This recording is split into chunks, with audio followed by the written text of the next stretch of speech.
Good morning. আরেকটা আমি recipe নিয়ে চলে এসেছি। তো এটা দেখতে পাচ্ছেন ছোটো ছোটো চিকেনগুলো কিউব করা আছে। তো এটা আমি একটা করবো বাটার গার্লিক চিকেন। তো এটার জন্য প্রথমে ম্যারিনেশন করছি। এই যে প্রথমে লেবু দিচ্ছি, লেবু দিয়ে এগুলোকে প্রথমে আগে ম্যারিনেট করবো। এরপর এটার মধ্যে একটু নুন দেবো, স্বাদ মতো নুন দেবো।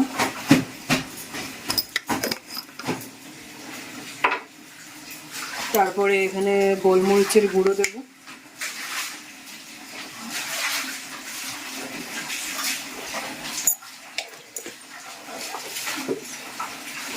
ডিম দিয়ে এরপরে ডিমের সাদা পাটটা দিয়ে জাস্ট করলাম, এটা ফেলে দেবো।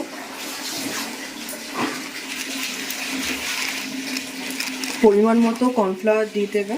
কর্নফ্লাওয়ার দিয়ে এটা এবারে ম্যারিনেট করে কিছুক্ষণ রেখে দেবো। তারপরে এটা ভাজবে। ম্যারিনেট করে কিছুক্ষণ রেখে দিতে হবে সবগুলো মিক্স করে। এই যে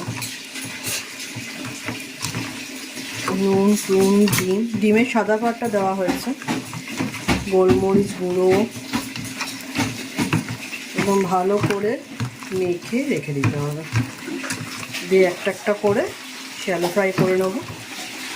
বেশি ডিপ ফ্রাই করা দরকার নেই, জাস্ট হালকা হালকা শ্যালো ফ্রাই করে তারপরে বলবো। হয়ে যাচ্ছে এটা মাখানো। এটাকে একটু রেখে দেবো আধ ঘন্টার জন্য। তারপর একটা একটা করে ফ্রাই করে পরে নেক্সট রেসিপিটা মানে নেক্সট স্টেপটা দেখাচ্ছি। চলো, চিকেনগুলো এবার একটা একটা করে এরকমভাবে ভেজে নেব। এখানে যে ম্যারিনেট করে রাখা ছিল, এরপরে এখানে এরকম করে পুরোটা ভেজে নেব।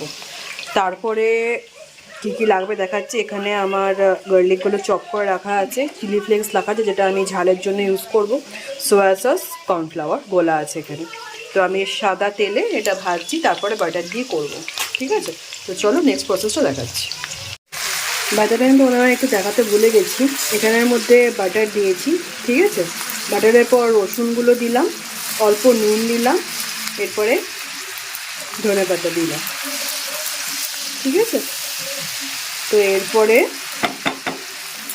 এটা হয়ে এসছে। এরপরে এখানে যে সোয়া সসটা দিয়ে দিলাম। এরপরে এটা একটু ভালো করে গুলে নিতে হবে, নাহলে লাম্পসগুলো রয়ে যাবে। আমি একটু গুলে নিই। বাইদাটা আমি এই কর্নফ্লাওয়ারটা আমি গুলে নিলাম, এটা একটা সস হওয়ার জন্য। এটা এবার এখানে দিয়ে দিলাম, ঠিক আছে। এবার এটাকে একটু নাড়াচাড়া করবো আমি।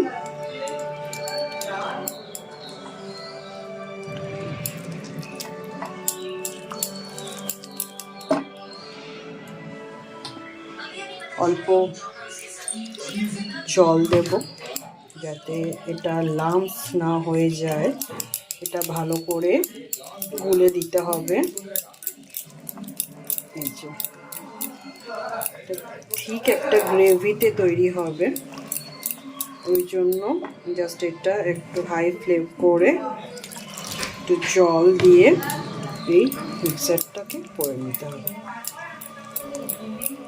এই সসটাই রেডি হবে বাটার গার্লিক চিকেন।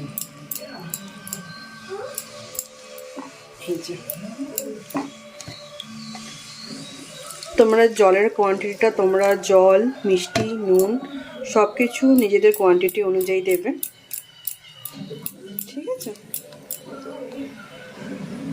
এটা একটু ফুটে এলে আমার যতটা গ্রেভি দরকার আমার চিকেন অনুযায়ী আমি সেইটুকু এখানে জল দিচ্ছি, কারণ এটা একটু ঠিক হয়ে যাবে।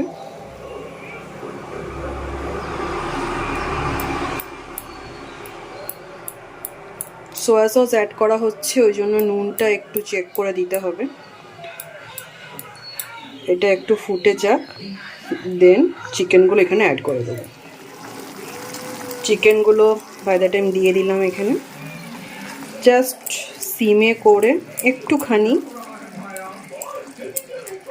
চিকেনগুলো একটু জাস্ট ডিপ করে এখানে রেখে দেবো, জাস্ট কিছুক্ষণের জন্য। তো আমার butter garlic chicken ready, homemade butter garlic chicken ready. Authentic restaurant style তো হচ্ছে না, বাট এইটুকু শিওর করতে পারি তো রান্নাটা ভালোই হবে। আগের দিন চিকেন রান্নার রেসিপিটা কেমন লেগেছে একটু জানিও। তোমরা বাড়িতে ট্রাই করো, কাশ্মীরি তো ওই জন্য ঘিটা একটু ইউজ হয়েছে আর মৌরিটা। তো কেমন হয়েছে একটু জানিও। তো চলো, আমাদের ready chicken butter garlic chicken, sorry butter garlic chicken. তো চলো।